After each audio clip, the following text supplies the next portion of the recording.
요소가 성격 유형, 재능, 은사, 열정, 그 다음에 나의 모양새를 이루고 있는 것은 또 하나의 요소가 내가 교육받은 거 지금까지, 그리고 나의 경험, 이제 이런 것들이 후천적으로 나의 모양새를 결정하고 있죠. 그래서 이런 것들을 좀 썼는데, 보통은 이제 교육과 경험을 빼고 재능, 은사, 흥미, 성격 유형, 재능, 열정, 흥미, 여기까지만 하는 경우가 많아요. 일반적인 진로에서는.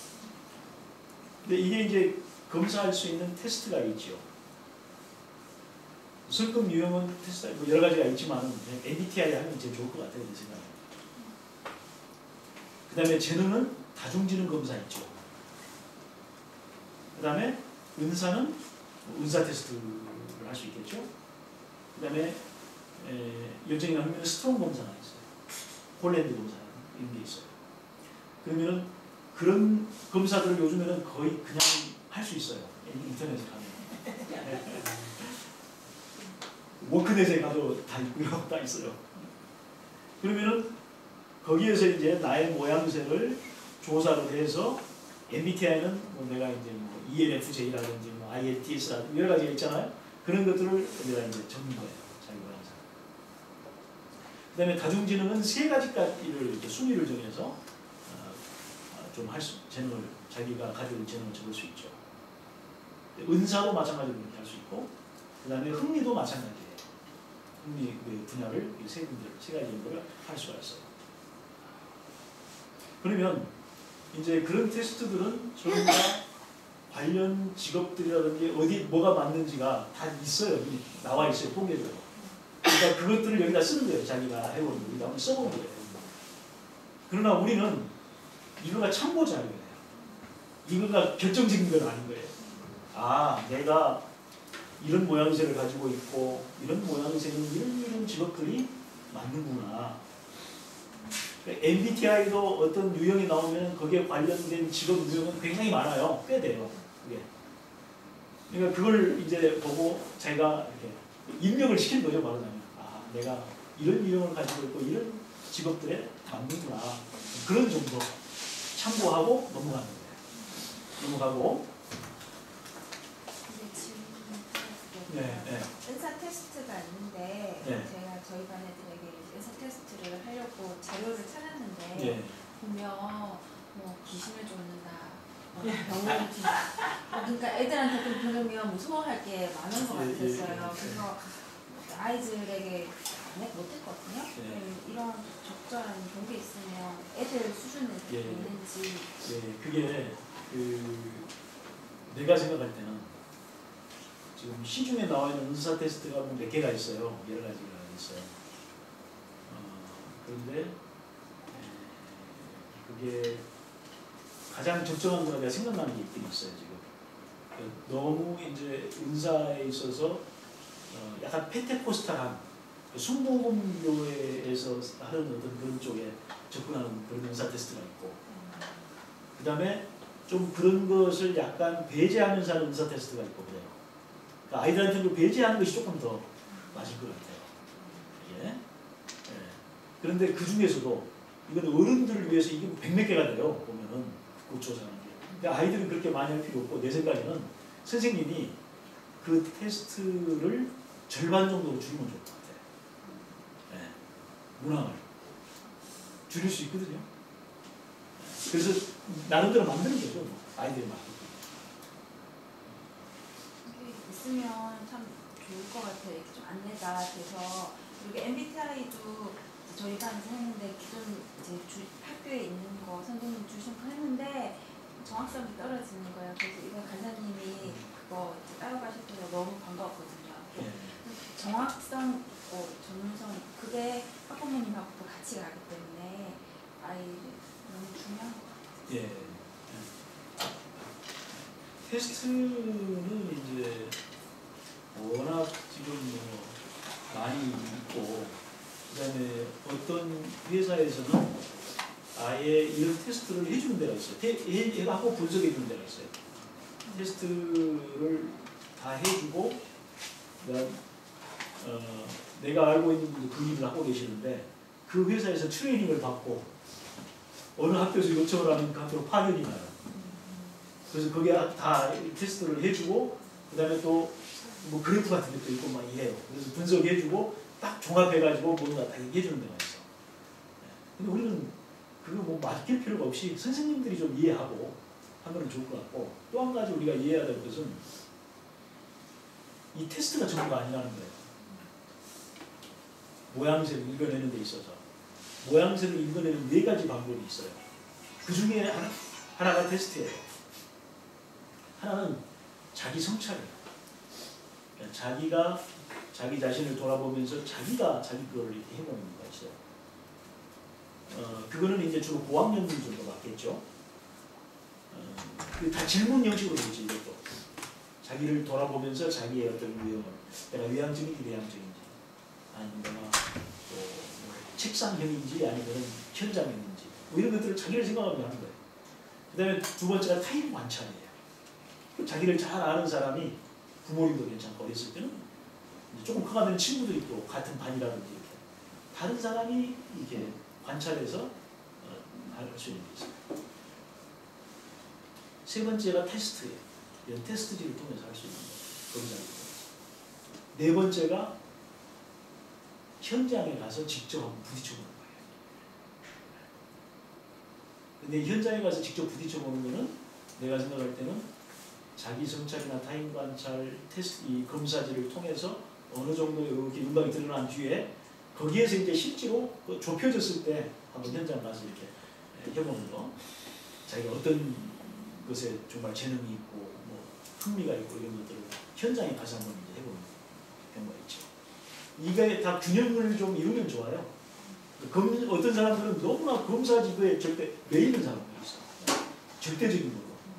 그거는 올바른 방법은 아닌 것 같아요. 아이의 진로를 결정하는 데 있어서.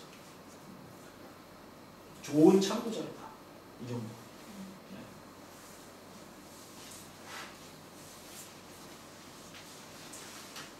저희는 사명 선언문도 하고 그다음에 그림 그리는 거랑 이런 것도 다 했거든요. 네. 그러면은 그거를 뭐 매년마다 할 필요가 있을까요? 아니면은 또 어느 정도 주기가 필요한가요? 아니면은 한 번 하고 뭐 중학교 때 한 번, 고등학교 때 한 번 이런 식으로 해야 될까요? 저는 학생들 때는 1년에 한 번씩 해야 돼요. 지금 이제 어릴 때수록 이게 굉장히 인식에 그게 팍 늘어나잖아요. 이제. 그렇기 때문에 폼이 바뀐다는 것은 어떻게 보면 굉장히 당연한 거고. 또 아이들이 보는 시야가 옛날에는 요만큼이었는데 이제 이런 지도를 해나가면서 이렇게 넓은 그림을 보게 되고 다 균형 있게 이걸 이제 알게 되면은 또 다른 어떤 것들이 선택이 될 수가 있고 그렇기 때문에 1년에 한 번 정도는 최소한으로 할 필요가 있는 것 같아요. 그리고 그런 것들을 지금 학교에서 그런 걸 파일을 모아서 이거를 뭐 졸업할 때나 이렇게 줘야 되지 않을까라는 제안들이 있는데 네.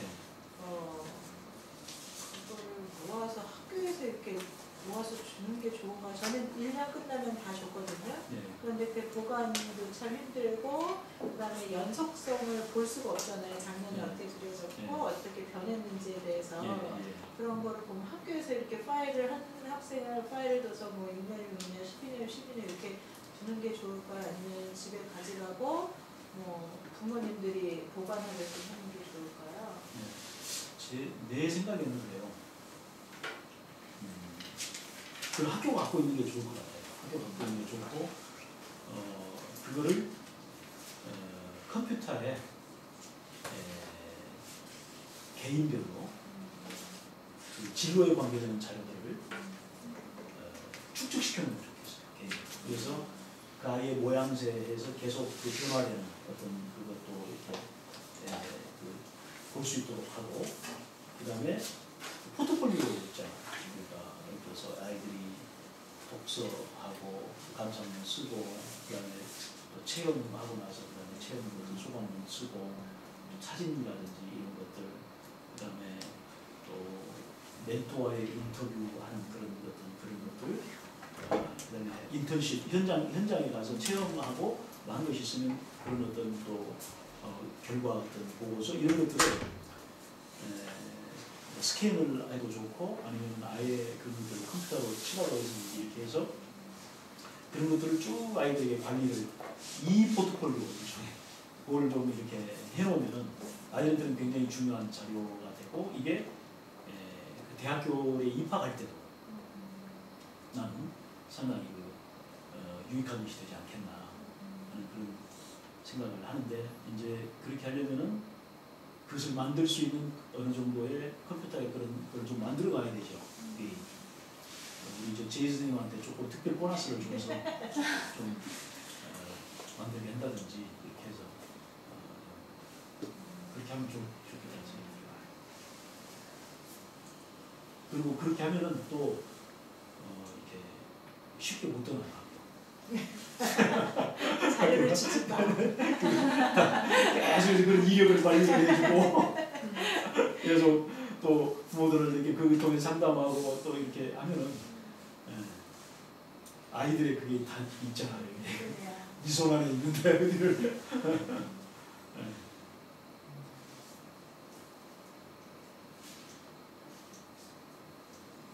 그래서 이제 이런 소명적 목표의 정의 순서가 이렇게 있어요. 그 페이지가 없는 것이 하나 있을 거예요.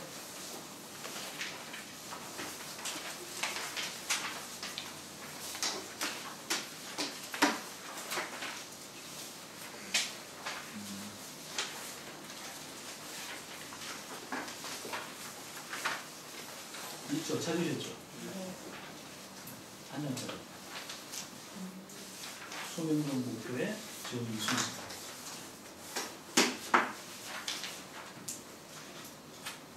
여기에 1부터 한번 볼게요.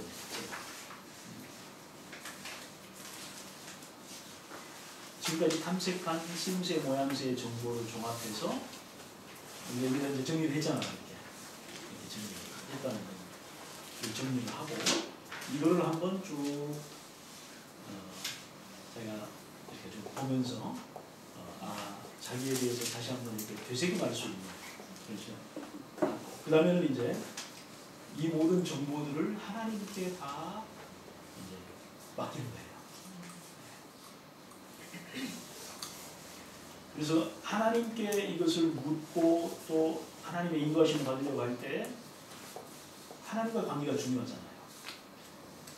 그래서 특별한 그때는 아이들에게 약간 하나님과의 관계를 더 가까운 어떤 그런 수준까지 조금 인도하는 게 좋아요. 이사야서에 보면은 이런 말이 있잖아요. 너희는 가까이 있을 때 찾아라, 부르라. 가까이 있을 때 찾고 부르고. 그러니까 이게 우리가 이 하나님과의 가까이에 있는 이런 정도가 수시로 이게 그 주식 왔다 갔다 하듯이 왔다 갔다 하거든요. 이게 왔다 갔다 하거든요.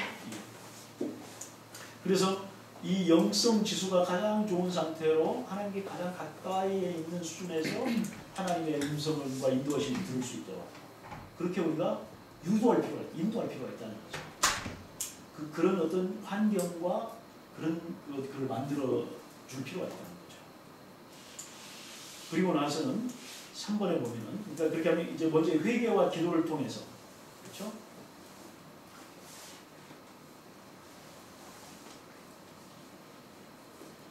그리고 또 중요한 게 아이들이 간절한 마음을 갖도록 만들어주는 게 중요해요. 이게 내가 정말 하나님께로부터 이것을 받는 게 내가 중요하구나. 내가 꼭 진짜 하나님께로부터 하나님은 또 반드시 주신다. 이 믿음과 또 그것을 받기를 원하는 간절한 마음 이런 것들을 준비를 시키는 거죠.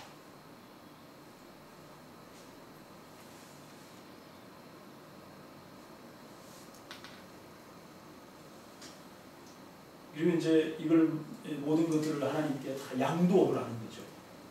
모든 걸 하나님께 다 하나님이 인도해 주세요.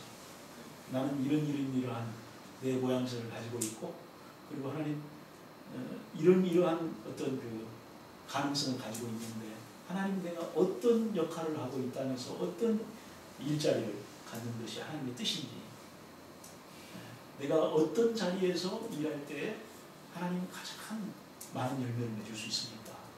또 가장 효과적으로 이웃과 공동체와 하나님을 섬길 수 있을까요?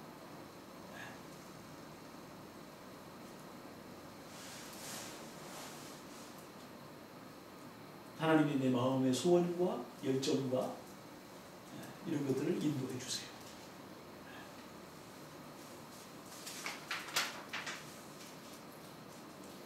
먼저 이러한 자기의 하나님이 설계하신 모양새와 쓰임새 이런 것들을 다 입력시켜 놓고 그 다음에 이렇게 하는 것은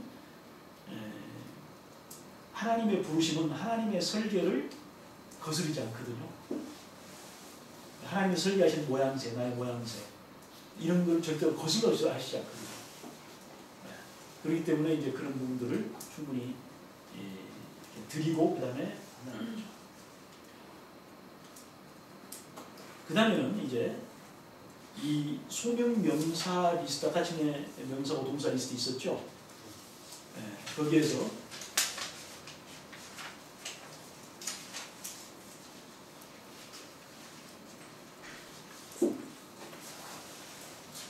먼저 구원에 있어서부터 아이들이 구원의 부분에 있어서는 조금 어려울 수 있긴 있어요.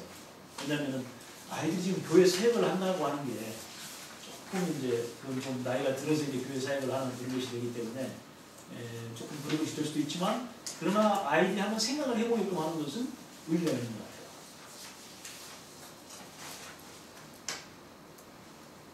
사실 여기서는 이렇게 간단히 했지만은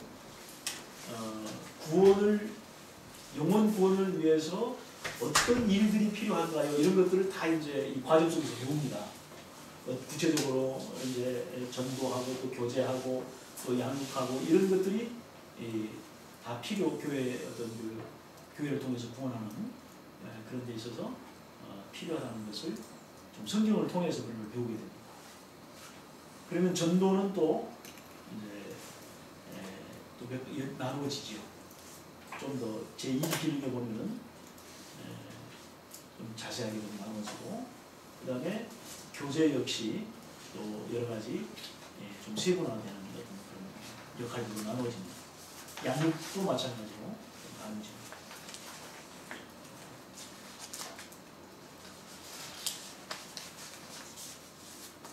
그래서 1차적 기능에서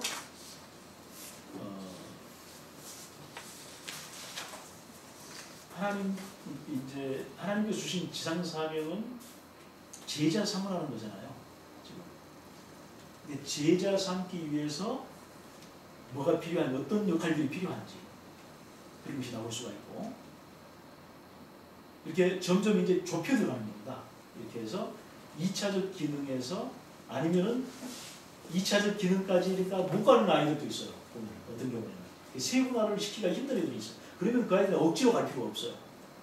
1차적 기능에서 단 하나를 선택하면 하면 돼요.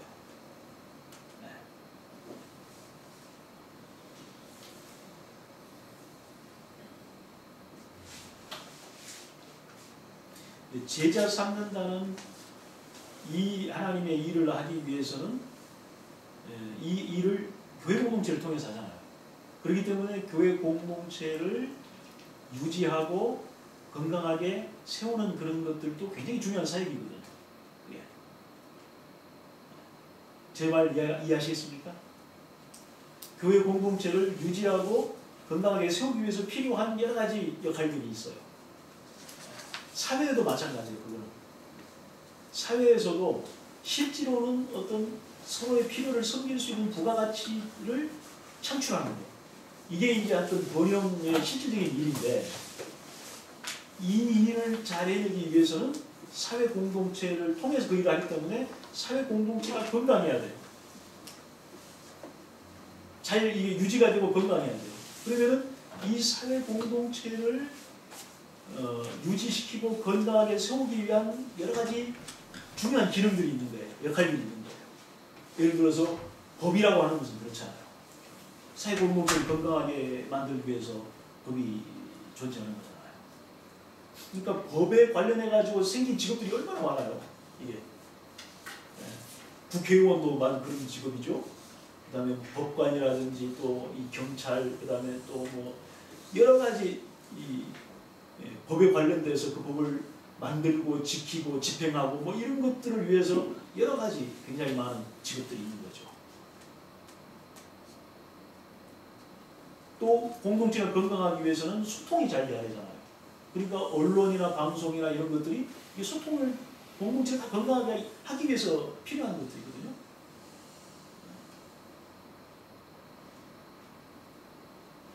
국방도 마찬가지죠. 국방도 역시 공동체를 지키기 위해서. 공동체가 무너지면 아무것도 안 되니까. 교회나 사회나 공동체를 지키고 세우기 위해서 필요한 역할들과 기능들이 있다. 굉장히 중요한 기능들이죠. 그 다음에 이제 회복의 영역에 있어서도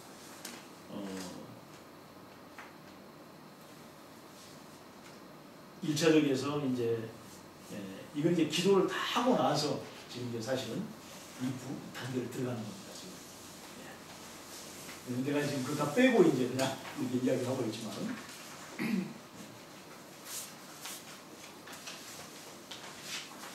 그렇게 해서 지금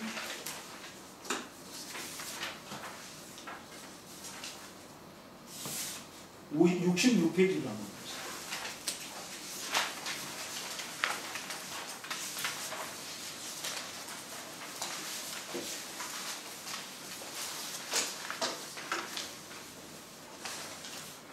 사실은 이 표가 지금은 조금 좀 바뀌었는데 이걸 그대로 갖고 해도 큰 상관없기 때문에 핵심같이 명사와 동사를 여기에서 보면은 구원에 있어서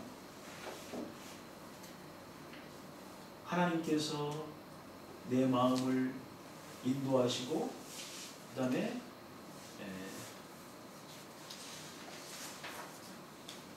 부담을 주시고 열정을 주시는 그런 분야들을 붙잡게 만드는 그런 과정을 통해서 붙잡은 동사를 1차적 기능에서는 여기에 있는 1차적 기능이 있죠. 지금 이 표에 있는 1차적 기능 중에서 하나 쓰고 그 다음에 2차적 기능은 1차 기능에서 다시 또 세분화가 되잖아요. 그래서 그거를 또 하나를 붙잡게 만들고 그것보다 이제 더 세분화되는 것은 직업으로까지 갈 수 있을 겁니다. 2차적 기능보다 더 세분화가 됩니다.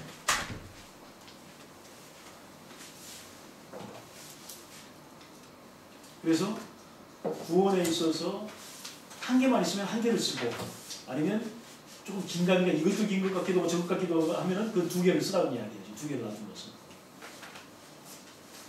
그리고 가장 마지막에 지금 1차 기능, 2차 기능, 3차 기능이 있는데 가장 마지막 기능의 명사와 연결되고 또 내 마음을 가장 잘 많이 움직이는 그런 동사를 핵심어치 동사에서 적어서 여기다 쓴 겁니다.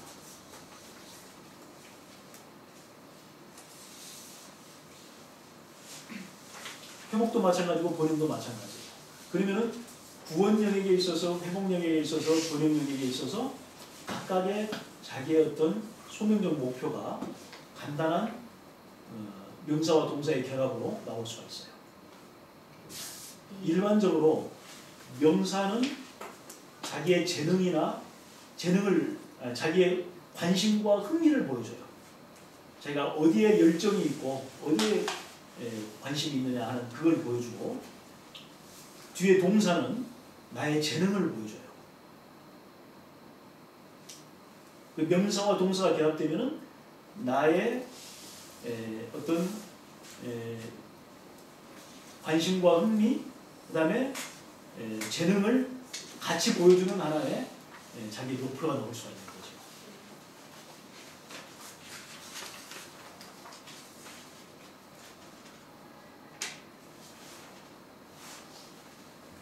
핵심가치 명사가 이게 일단은 요거는 뭐라 해야 되지? 이거는 써머리 돼서 나와지는 거죠. 예.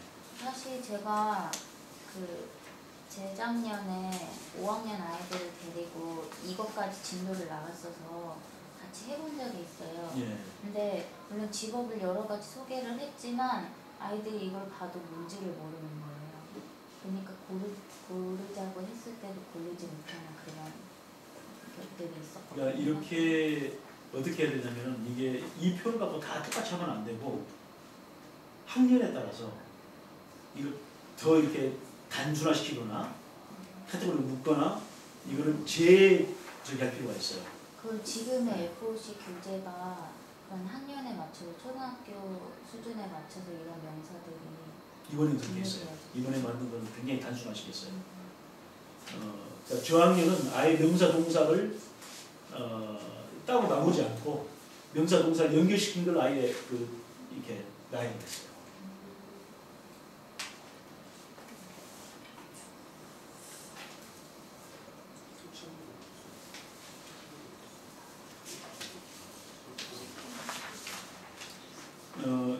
그렇게 해서 지금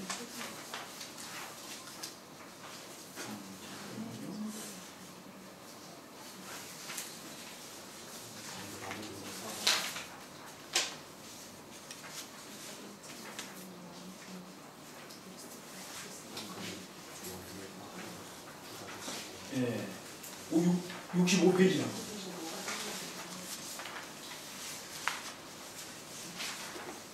65페이지로 보면 이제 소명적 목표를 설정하는 그 단계를 구체적으로 조금 좀 해놨어요.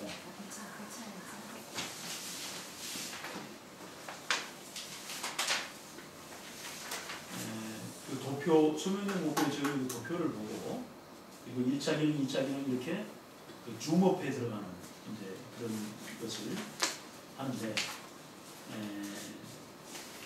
보여주시는 만큼 그러니까 억지로 막 하려고 하지 말고 어떤 아이들은 2차 기능에서 1차 기능에서 더 이상 수용이 안 되는 애들이 있어요. 그러면 1차 기능에는 그 명사를 선택을 하는 거예요. 거기까지만 하는 이야기죠. 어떤 아이들은 2차 기능까지 갈 수 있으면 2차 기능까지. 그런데 2차 기능은 보면 대상과 방식이 있으면 이 대상과 방식의 조합에 있어서 여러 개 그게 나올 수가 있어요. 여러 개의 조합이 나올 수가 있어요. 근데 그 조합을 조금 단순화시킬 필요가 있다는 거예요. 아이들이. 이거는 그냥 어른들을 위해서 그대로 해놓은 거예요.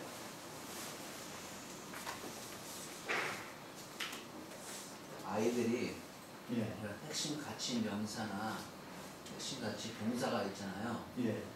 그 언어 자체도 사실 많이 모를 수 있다는 생각이 들어요. 그래서 이거를 조금 바꿨어요. 소명명사, 소명동사 이렇게 좀 바꿨어요. 아니 그러니까 이 네. 내용 자체를 예. 뭐 정치다 외교다 그러면은 외교가 대해서도 이제 그거는 탐색하는 시간이 이제 주어지겠지만은 일단 그런 개념 자체가 그 무슨 일 하는 건지 무슨 전혀 모를 수가 있거든요. 개념이 안 들어올 수 예. 있다는 거죠. 예. 뭐 세운다는 것도 동사도 예. 뭐 그런 것들도 좀 클리어하게 안다고 할 수 있고 예. 그거는 좀 제한이 좀 예. 그러니까 이거는 그 학년별로 한번 알맞게 이런 개념을 이제 이해하고 조금 단순화시키고 그 언어도 조금 바꾸려면 바꿀 필요가 있고 그러나 중요한 건 뭐냐면은 전체적인 것을 보여줄 필요가 있는 거예요. 이게 단순화시키든 언어를 바꾸든 간에 전체적인 것을 균형 있게 좀 보여주는 게 필요한 거죠. 이 진로표들을 보면은 그러니까 직장이라고 말하는 부분들은 많은데 뭐 농사라든가 어업이라든가 이런 빵을 만든다든가 이런 것들은 보기가 어려운 것 같은 부분.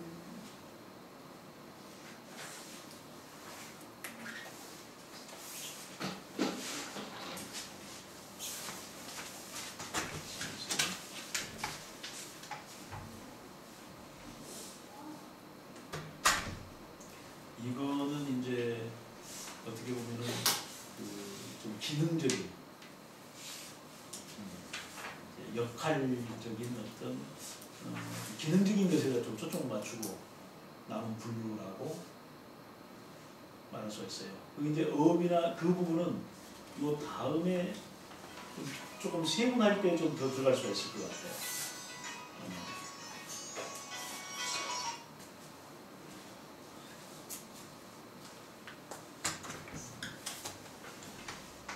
예를 들면 뭐 환경에 관심이 있을 때 뭐 농사에 대한 관심이 된다든가 그런 거 아니면 어떻게 바라볼 수가 있어요? 이제 경제라고 하는 분야에서 아마 이제 거기서 분류를 좀 하려면 할 수 있겠죠. 우리 경제 분야나 방식 부분에 봐서는 되게 그것들을 느끼기가 어려운 것 같거든요. 여기에서는 찾기가 힘들죠. 농사, 뭐 어업, 그다음에 뭐 이런 분야, 여기에서는 구분하기가 좀 힘들죠.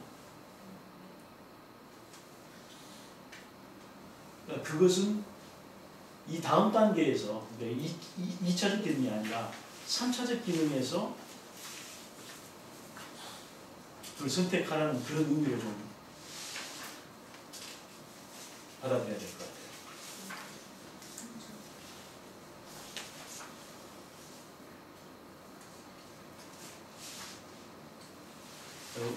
우리나라의 직업이 2만 개가 넘는다고 그러잖아요. 네.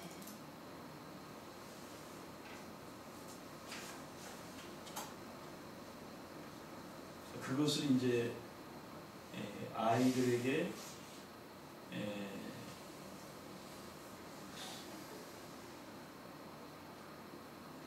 직업으로 접근하는 것은 조금 문제가 있다고 생각이 되거든요. 근데 아이들이 일반적으로 그런 소명적 목표를 봤을 때 예. 이런 1차적 기능, 2차적 기능을 먼저 보기보다는 그런 직업적인 부분에 관심이 많잖아요. 직업은 뭐 해요, 다 조사. 이게 지금 이제 쓰임 앞에 보면은 그 직업의 탐색이 있어요. 거기서 직업을 탐색을 하지만 왜 직업배로 바로 안 가냐면은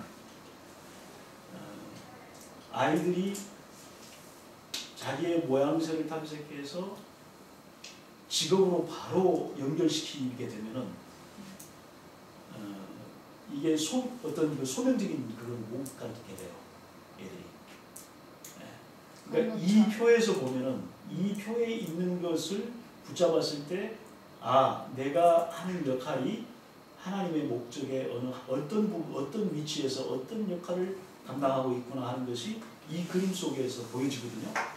그러면 제가 아이들에게 있어서 사실은 실제적으로 아이들에게 무엇을 하고 싶니라고 물어보면 아이들은 뭐 저는 빵을 만들고 싶어요, 아니면 뭐 농사를 짓고 싶어요, 집을 짓고 싶어요, 이렇게 얘기를 하잖아요. 그게 잘못된 거죠. 그런 것들을 이제 봤을 때 그런 것들이 1차적인 기능이 이러한 부분이다라고 하는 것이 아니라 이제 반대로 우리는 뭐 그러니까 경제적인 이러한 기능에 있어서 2차적인 기능이 이것이 있으니 너는 이러한 직업에 있다라는 걸 소개해 주는 건가요? 아니면 그러니까 직업이라고 하는 것은 여기서는 직업은 배제가 된 거거든요. 역할, 기능 이런 정도로 이제 봐야 되는데 왜 그렇게 하냐면은 제대로 직업을 가지려면은 먼저 목표를 가져야 돼요. 진로라는 것은 목표가 전제가 돼야 돼요.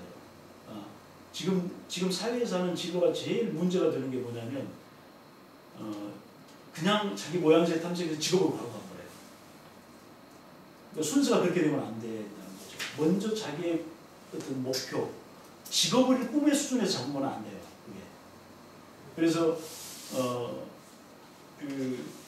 먼저 내가 이 땅에서 해야 할 역할이 뭐냐, 그리고 그 역할이 내 인생의 목표가 되고, 그리고 그 목표를 위해서 내가 어떤 직업을 가질 때 가장 효과적으로 그 목표를 성취할 수 있겠느냐, 이런 순서로 가야 되거든요.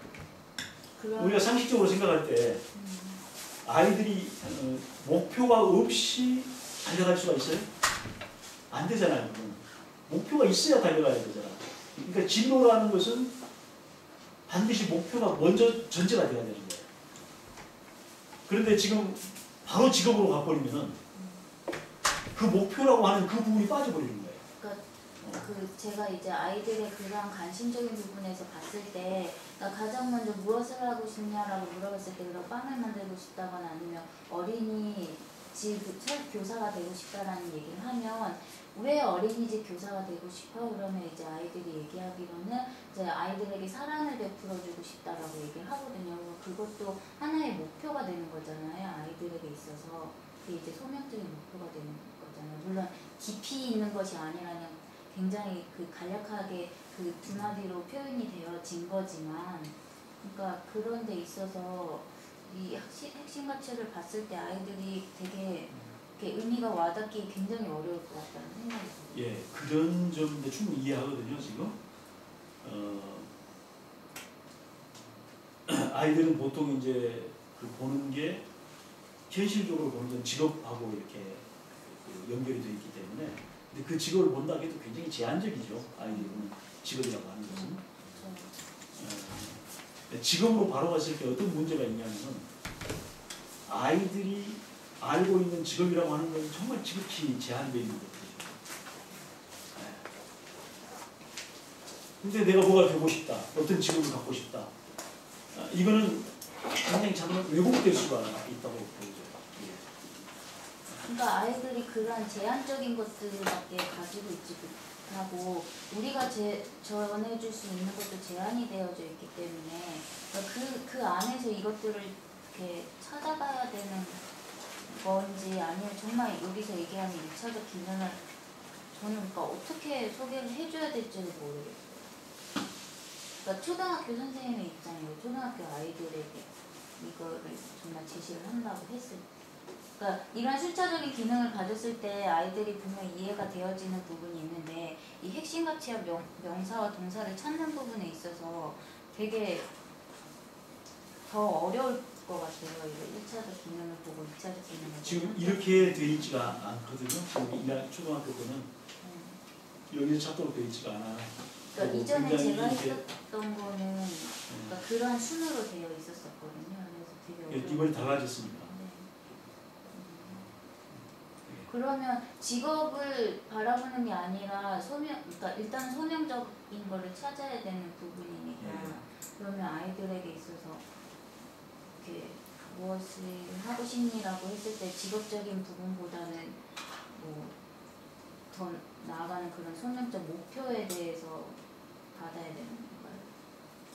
그런 것들은 아이들에게 있어서 소명 어떤 역할, 그러니까 자기 이 땅에서 내가 이 세상에서 내가 어떤 분야라든지 아니면 역할이라든지 이렇게 물어야 될 것 같아요. 근데 아이들이 쉽게 그럼 저는 교육 분야에서 하고 싶어요라고 얘기를 할 수 있는. 그러니까 거꾸로 해줘야죠. 그때는 얘가 예를 들어서 뭐 선생님이 되고 싶다고 한다면은 그걸 교육 쪽에 어떤 그쪽 캐터고리에다 넣어줘야죠. 분야의 어떤 그걸로 이렇게 좀 바꿔줘야죠. 그리고 이제 애들이 나는 선생님이 되고 싶어요, 빵을 줍는 뭐가 되고 싶어요, 이렇게 말하는 것은 다시 한번 검증할 필요는 있는 것 같아요. 이런 거 같아요. 내가 보기에는 아이들은 이제 제한적으로 자기 어떤 생각하고 있을 거 아니에요. 아까 이 어린이집 교사가 되고 싶다.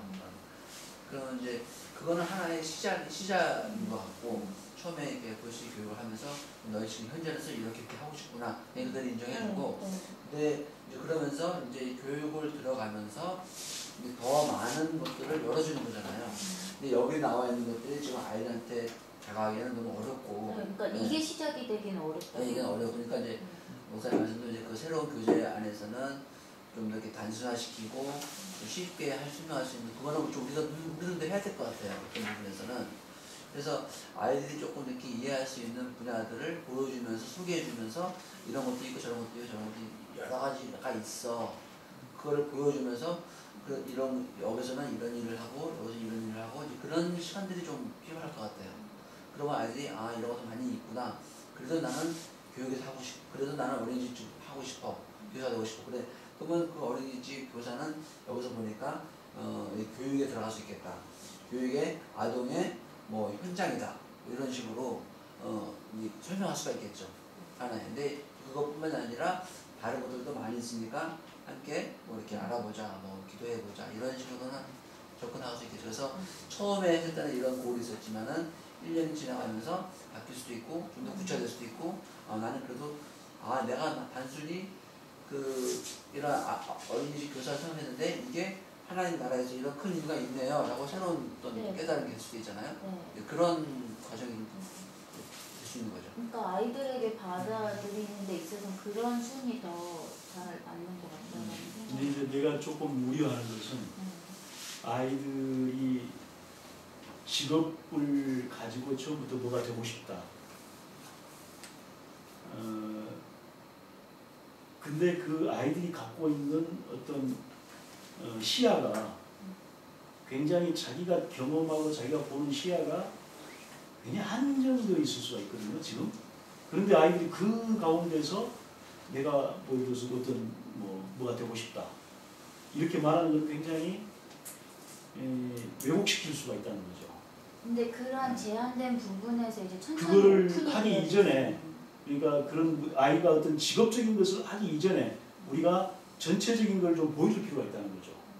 그러고 나서 그 다음에 애가 어떤 찾아가야지 자기의 어떤 좁은 시야를 가지고 나는 뭐가 되고 싶다. 그리고 그걸 선생님이 존중을 해주고 이렇게 되면 좀 이용할 수가 있다. 이런 거죠. 그러니까 지금 여기서는 우리가 안 했지만은 직업을 전체적으로 이만기가 되는 직업을 다 구체적으로 할 수는 없지만 대표가 되는 분야적으로 그런 직업들에 대해서는 다 봐요. 그 전에 여기서 직업 탐색이 있어요. 과정이. 거기서 이제 다 보는데 이제 그거를 자기 모양새를 가지고 연결시킬 때에 바로 직업으로 연결시키게 되면은 우리가 가장 중요하게 생각하는 그 소명감이라고 하는 부분, 이 부분이 안 생기는 거예요. 바로 모양새에서 직업으로 갈 때, 내가 어떤 직업을 내가 이걸 잘하고 내가 이걸 좋아하니까 나는 이 직업이 맞아. 그래서 이 직업을 선택했다고 그래요. 그럼 내가 잘하고 좋아하는 그런 것만 바탕으로 해가지고 이것을 했을 때는 그 직업에 대한 소명의식을 못 갖는다는 거죠. 어떤 목적 아래서 그 필요한 여러 가지 역할들이 있는데 그 역할 중에 내가 한 부분을 내가 감당한다고 했을 때 내가 이게 전체의 목적에 이렇게 의미 있는 이런 위치와 의미를 갖고 있구나 내가 하는 일이. 근데 이거를 갖는 것은 나는 굉장히 중요하다고 보기 때문에 이제 그걸 붙잡게 하기 위해서 사실은 이런 방법을 쓰는 거예요.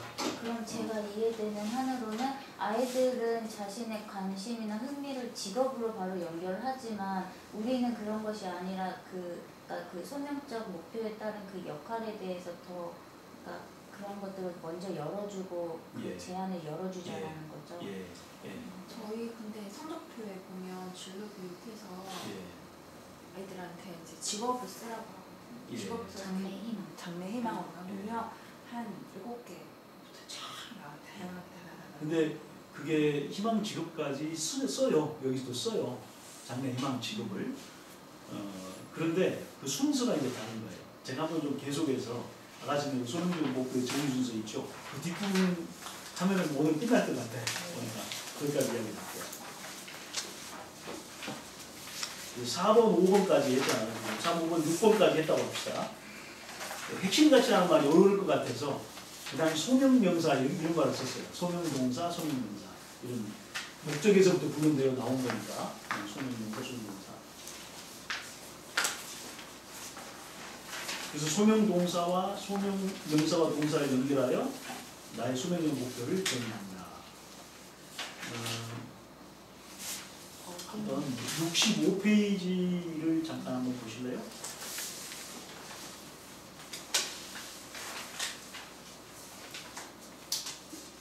이제 소명명사와 소명동사를 선택했으면은 중간에 밑에 그 박스 있죠? 박스를 보면은 하나님이 주신 내 인생의 목표는 무엇을 함으로 하나님을 영화롭게 하는 것이다. 또는 하나님의 목적을 섬기는 것이다. 이런 것을 명사와 동사를 넣어서 이렇게 하나씩 쓰도록 했어요. 그럼 이게 구원의 분야에서 회복과 번영을 해서 하나씩 나올 수가 있겠죠.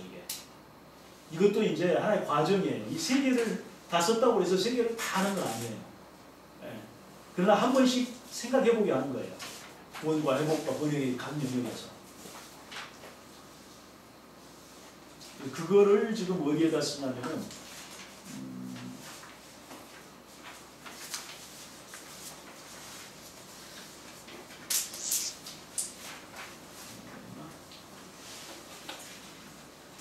예, 이 명사 리스트 뒤에 보면은 67페이지, 67페이지. 명사 리스트 뒷부분에 있어요.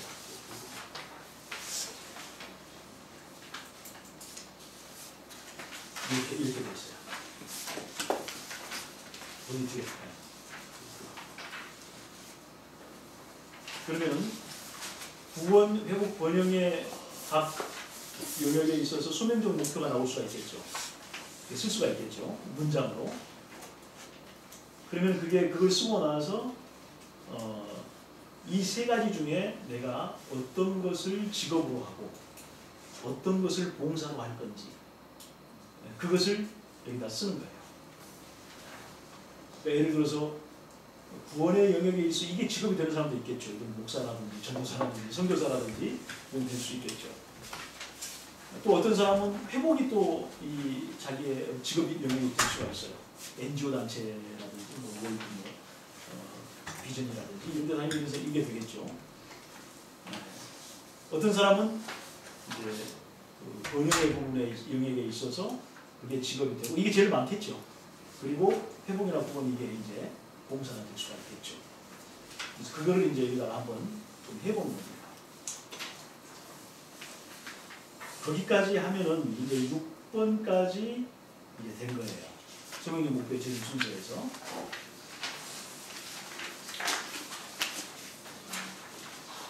이제 이렇게 해서 소명적 목표가 나오면은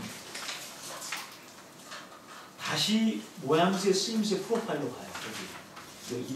여기로 가는 거예요. 다시 여기로 가가지고 소명적 목표를 이루기에 가장 적합한 직업이 무엇인지, 나의 소명적 목표를 이루기 위해서 가장 적합한 직업이 무엇인지를 여기 보면은 여기에 이제 통계를 통해서 직업이 쭉 나열이 되잖아요. 그렇죠. 여기 관련 직업이 있죠. 네. 그러면은 이 관련 직업 중에서 복수로 5개까지를 한번 선별을 해보는 거예요. 꼭 5개까지 안 되면 5개까지 꼭 할 필요는 없지만은 5개까지는 허락을 하는 거죠. 그리고 그 다음에는 자기가 여기에는 지금 많은 이제 직업들이 적히잖아요. 그런데 이 중에서 한 5개 정도를 선별을 하는 거죠. 그래서 그 직업에 대해서 상세한 정보를 또 조사를 해요. 어떤 뭐를 하냐면 연봉, 예를 들어서 그러니까 연봉이나 그 직업에 대한 전망, 그 다음에 근무 환경, 그 다음에 관련되는 학과, 그 다음에 또 이제 그런 것들을 직업에 대해서 조사를 쭉 하는 거예요.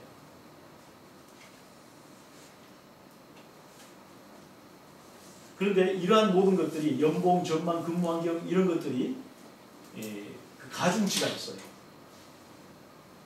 그런데 내 어떤 소명적인 목표 역할에 맞는 적합도, 소명적 역할의 적합도가 가장 많은 비중을 차지해요. 가중치가. 예를 들어서 그거를 50%나 60%로 잡을 수가 있어요. 가장 크게. 그리고 연봉은 예를 들어서 10 정도의 가중치가 들어갈 수가 있고 이런 가중치가 들어갈 수가 있어요. 그러면은 거기에 전체 가중치를 계산을 해가지고 우선순위가 직업별로 조금 나올 수가 있어요. 그렇게 해서 가장 높은 점수를 받은 이 가중치가 무엇인지, 직업이 무엇인지 그걸 순위를 좀 정해볼 필요가 있는 거예요. 왜 지금 연봉이나 전망이나 근무나 이런 것들을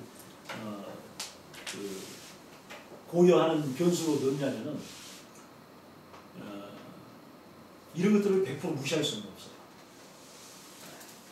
그러나 또 이것들이 굉장히 중요한 역할을 하게 할 수가 없어요. 그렇기 때문에 가중치를 이용해서 그 순서를 매기는 거죠. 일반적으로 사회에서도 직업 선택할 때 이런 방법을 써요.